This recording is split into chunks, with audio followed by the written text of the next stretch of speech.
छत्तीसगढ़ में 33,000 शिक्षक मन के होही सीधा भर्ती। विश्वविद्यालय कॉलेज में भरे जाही 4200 ले ज्यादा पद। पूरा कैबिनेट के संग अयोध्या जाही मुख्यमंत्री साहब। बजट सत्र के बाद करही रामलला के दर्शन।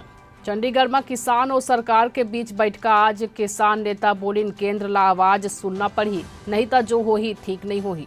इलाहाबाद हाईकोर्ट ज्ञानवापी मस्जिद के तहखाना में पूजा के इजाजत के खिलाफ याचिका पर आज करी सुनवाई। राहुल गांधी के भारत जोड़ो न्याय यात्रा बिहार के औरंगाबाद ले फेर हुई शुरू। राहुल के दिल्ली जाए के सेती यात्रा रोके गिरेस। इलेक्टोरल बॉन्ड के कानूनी वैधता पर फैसला आज हुई। सुप्रीम कोर्ट के 5 जज के बेंच नवंबर 2023 के फैसला सुरक्षित रखे रही। बिहार के मुख्यमंत्री नीतीश कुमार ला बम ले उड़ाए के धमकी दे वाले आरोपी ला कर्नाटक ले करेगी गिरफ्तार। राज्यसभा चुनाव बार आज नामांकन के है आखिरी दिन।